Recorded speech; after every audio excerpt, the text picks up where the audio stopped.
Hello बच्चों, कैसे हैं आप सभी लोग। उम्मीद है बहुत अच्छे होंगे। मैं अनुभव शर्मा आपके अपने चैनल एक्सपीरियंस क्लासेस पर आपका तहे दिल से स्वागत करता हूं। आशा करता हूं आप सब लोग अच्छे होंगे, पढ़ाई पर विशेष ध्यान दे रहे होंगे। जैसा कि आप सब लोग जानते हैं, हमने पिछली बार भी क्लास 12th के लिए अच्छा खासा एक टाइम टेबल बनाया था, जिसको मैं खुद ही उसे फॉलो नहीं कर सका। कुछ परिस्थितियां ऐसी बन गई जिसके कारण से मैं उन्हें फॉलो नहीं कर पाया। लेकिन आज हम लोग फिर से मिल रहे हैं उसी अंदाज के साथ। सर, आज हम लोग क्लास 12th वालों के लिए डिफरेंशिएशन की दोबारा से शुरुआत कर रहे हैं। क्यों कर रहे हैं? क्योंकि अब हमारा सेटअप वेरी वेल्ड हो गया है। सबसे पहली बात तो ये है कि जो पहला सेटअप था उससे बिल्कुल डिफरेंट और बढ़िया सेटअप हमने लगाया है। आपको पसंद आएगा, किसी दिन आपको ज़रूर इसकी शेयर कराई जाएगी। लेकिन सबसे पहले हम लोग बच्चों की ख्वाहिश है कि डिफरेंशिएशन को दोबारा से कराया जाए, बड़े प्यार से और नए अंदाज के साथ। तो आज हम लोग फिर से शुरुआत कर रहे हैं बड़े प्यार से, और हो सकता है कि अब आपकी कंटिन्यूसली क्लास लगभग 100% चलेंगी, ऐसी मेरी पूरी कोशिश रहेगी। सर, आइए हम सब लोग मिलकर चलते हैं जी। बहुत शानदार। सर, मेरा नाम अनुभव शर्मा है। मैं दोबारा से आपका स्वागत करता हूं। मैं खुद आपको क्लास 12th का ज़बरदस्त एक्सपीरियंस के साथ, 3 साल का एक्सपीरियंस के साथ आपको ज़बरदस्त से मैथमेटिक्स कराने वाला हूँ। आइए सर, चलते हैं बड़े जोर के साथ आपके। आज हम लोग डिफरेंशिएशन की बात करने वाले हैं। सर, हो सकता है आपने मेरी पहली वीडियो देखी होंगी डिफरेंशिएशन को, उसमें भी मैंने काफ़ी अच्छे से, उस समय के अनुसार काफ़ी अच्छे से समझा पा रहा हूँ। लेकिन अब हम लोग नए तरीके से, है ना, नए अंदाज के साथ डिफरेंशिएशन की शुरुआत करेंगे। जैसा कि आप लोग जानते हैं, डिफरेंशिएशन का मतलब होता है बेटा अवकलन। क्या होता है बच्चे?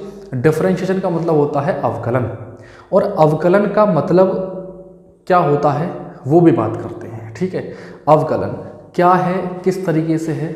आपने क्लास 11th में हमने फर्स्ट प्रिंसिपल लॉ यानी प्रथम सिद्धांत हमने पढ़ा हुआ अवकलन गुणांक निकालने का। वो कहाँ से आता है, कैसे आता है, सारी बातें हम लोग करने वाले हैं।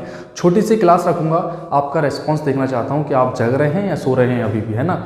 चलिए जी भाई साहब, जैसा कि हम लोग सबसे पहले जान लेते हैं कि बेटा डिफरेंशिएशन की जो फॉर्म मिलेगी वो हमें हमेशा मिलेगी y = fx फॉर्म में। किस फॉर्म में बच्चे? y = fx, y = fx, ये मिलेगी बच्चे। अच्छा जी, ये मिलेगी, ठीक है। इससे भी पहले अब सबसे पहले आपको एक बात बताता हूँ। क्या बात है? इसमें भी सबसे पहली बात ये आ जाती है कि डिपेंडेंट वेरिएबल और इंडिपेंडेंट वेरिएबल क्या होते हैं। इंडिपेंडेंट और डिपेंडेंट वेरिएबल की फॉर्म किस तरीके से होते हैं वो बता देता हूं। सबसे पहली बात तो डिफरेंशिएशन की हमेशा फॉर्म y = fx के रूप में मिलेगी। अब जहां fx वेयर fx की जो वैल्यू होगी बेटा वो ऑलवेज x के टर्म में होगी। ऑलवेज, हो सकता है ये हो सकता है 2x + के 3 हो सकता है 5x + के 5 होगी x के ही टर्म में। कभी भी y = fx y के टर्म में नहीं मिलेगा। बात समझ में आ रही है तो बोलो हाँ। कोई दिक्कत, कोई भी परेशानी आपको बेटा नहीं होगी। यानी कि y, देखो ध्यान से, एक सिंपल सी बात, यदि मुझे फॉर्म मिली y = fx, यदि मुझे कोई फॉर्म मिल गई y = fx और fx की वैल्यू मान लो मुझे sin x दे रखी है। fx की वैल्यू कितनी बेटा? sin x। इसका मतलब क्या हो गया कि y = sin x होगा। इसका मतलब यही तो हो गया कि y = sin x। बोलो कोई दिक्कत हो तो। अब एक छोटा सा लेके चल रहा हूँ बात। मैंने क्या लिया? मैंने फंक्शन, ट्रिग्नोमेट्री फंक्शन छोड़ो, मैंने fx की वैल्यू ये ले ली 3x² + के 2 ले ली। इसका मतलब क्या हो गया बेटा कि y = 3x² + के 2। क्यों? क्योंकि y बराबर तो fx है और fx की वैल्यू कितनी है? 3x² + के 2। बात समझ में आ रही है तो बोलो हाँ, कोई दिक्कत। अब एक छोटी सी बात यह है कि मान लेते हैं, है ना, लेट x = 1। मैंने मान लिया कि x = 1 है। मान के चल लो यार, मानने में क्या जा रहा है, मान लिया। तो बेटा इसलिए मैंने क्या किया, y = 3 × 1 का स्क्वायर + के 2। तो भैया कितना हो गया? 3 × 1 = 3 + के 2 = कितना हो गया बेटा? 5 हो गया। चलिए जी, इसका अब मैं यहाँ पे मैंने x की वैल्यू 1 मानी थी, अब मैं x की वैल्यू मान लो इसमें 2 मान लेता हूँ।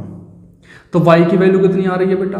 3 × 2 का होल स्क्वायर + के 2, कितना हो गया? 3 × 4 + के 2, ये हो गया 12 + के 2 = कितना हो गया बेटा? 14। यही तो हो गया।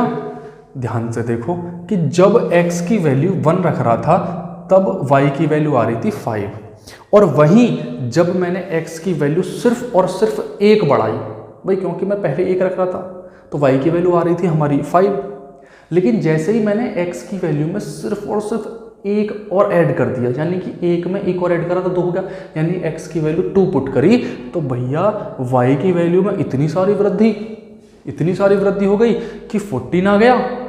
कैसे, क्या? एक छोटी सी बात ये बताने वाली थी कि जब मैं x की वैल्यू 1 रख रहा हूँ तब y की वैल्यू 5 आती है, जब x की वैल्यू 2 रखता हूँ तब भैया y की वैल्यू 14 आती है। इसका मतलब एक बात ये है कि y की वैल्यू x पर डिपेंड करती है। y की वैल्यू किस पर डिपेंड करती है? x पर। इसीलिए भाई सब x को बोलते हैं इंडिपेंडेंट वेरिएबल, और भैया जी y को बोलते हैं डिपेंडेंट वेरिएबल। मेरी बात समझ में आ रही है? कोई दिक्कत हो तो बताओ। x क्या हो गया? x की वैल्यू को मैं स्वयं पुट कर रहा हूँ, स्वयं मैं खुद जो चाहूँ वो पुट कर दूंगा, तो y की वैल्यू कुछ ना कुछ आएगी, और x की वैल्यू पर ही y की वैल्यू डिपेंड करती है। इसलिए y को बोलते हैं बेटा डिपेंडेंट वेरिएबल और x को बोलते हैं इंडिपेंडेंट वेरिएबल। यहाँ तक बात समझ में आ रही है तो बोलो हाँ। कोई भी दिक्कत नहीं है। ठीक है बेटा, आगे चलते हैं हम लोग। चलिए जी भाई साहब, आगे की बात करते हैं कुछ, है ना। अब हम लोग लेके चलते हैं first principle law. First principle law कैसे आता है, क्या है? हो सकता है 11th में थोड़ा सा आपने पढ़ा हो, और पढ़ा होगा 100%, झूठ बोलना मत, बिल्कुल पढ़ा होगा, लेकिन हो सकता है ध्यान ना हो, लेकिन अब आपको ध्यान भी रहेगा और पता भी चलेगा कि वास्तव में बात होती कैसे है या कैसे आता है फर्स्ट प्रिंसिपल लॉ। ठीक है, अब ध्यान से देखो, मैंने क्या लिया बेटा, एक फंक्शन ले लिया। क्या ले लिया? फंक्शन। अच्छा, सबसे पहले मैं आपको एक बात बता देता हूँ कि अवकलन की जो डेफिनेशन है वो होती क्या है। वो ये होती है बेटा कि d/dx इक्वल्स टू होता है limit del x tends to 0 del y upon में डेल x। ये फॉर्म होती है बेटा डिफरेंशिएशन की, आपको पता होगा।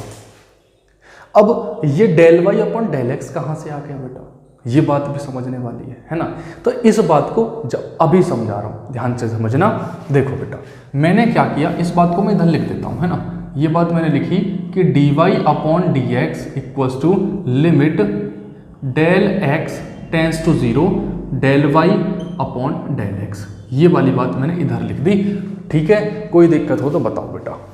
मैंने क्या किया बेटा, मेरे पास एक फंक्शन होता है डिफरेंशिएशन का कि y बराबर fx। बहुत अच्छी सी क्लास है, हो सकता है आपको थोड़ा मतलब मज़ा आएगा, आपको पता चलेगा कि फर्स्ट प्रिंसिपल लॉ आता कहाँ से। बाकी क्लास तो मैं कंटिन्यू लूँगा, चिंता ना करें बेटा। तो फर्स्ट प्रिंसिपल लॉ के लिए सबसे पहले तो मुझे फंक्शन देना चाहिए, तो मुझे ये फंक्शन दे दिया उसने, y बराबर fx कुछ भी हो सकता है, x की टर्म में होगा, fx कुछ भी हो सकता है।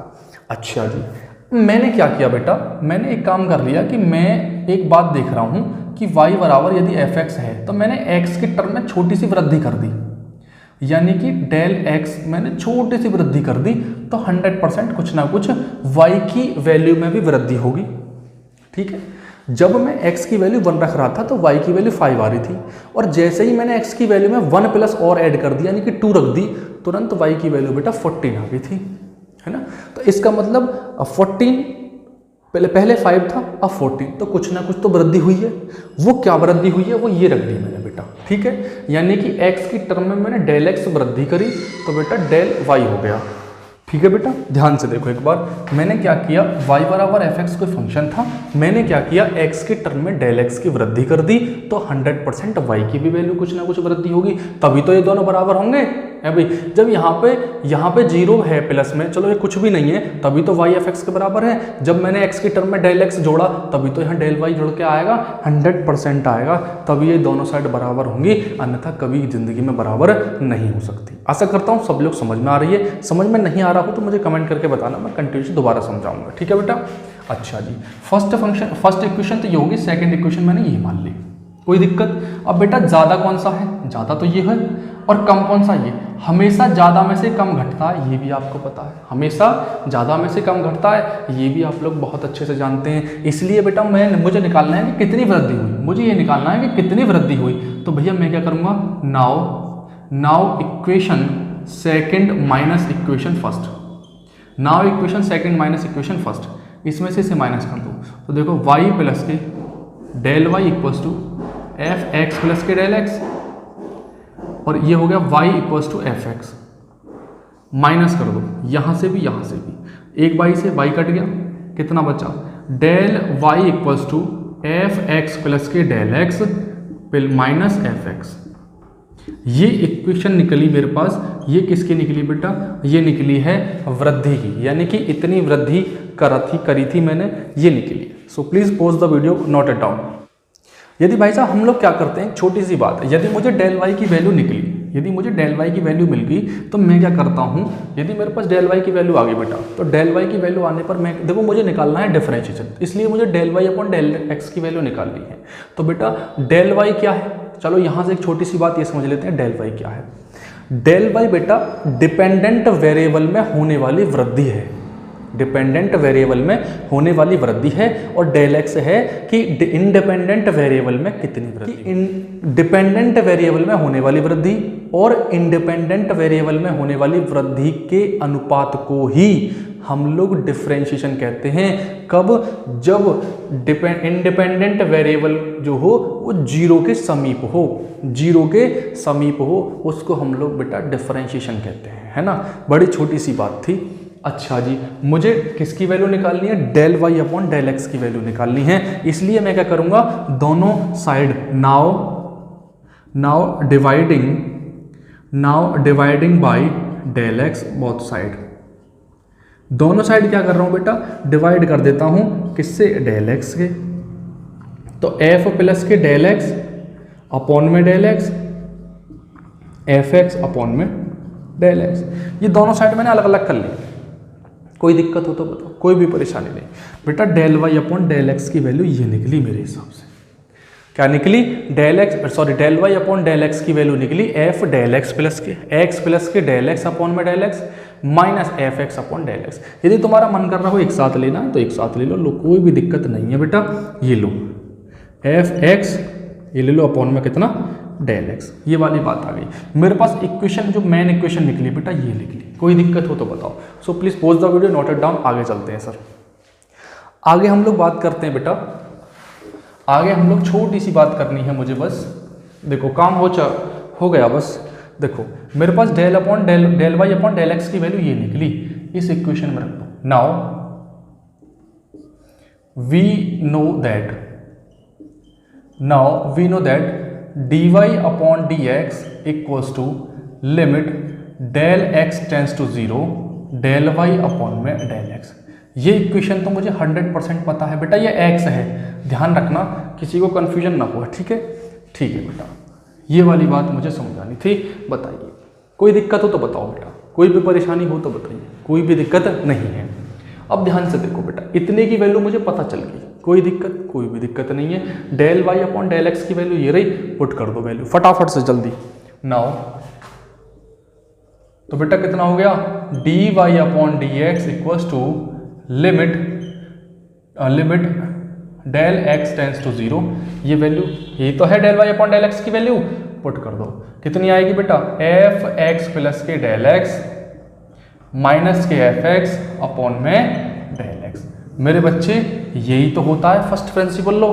थोड़ा सा भी आपने ध्यान दिया होगा क्लास 11th में, फर्स्ट प्रिंसिपल लॉ ये है।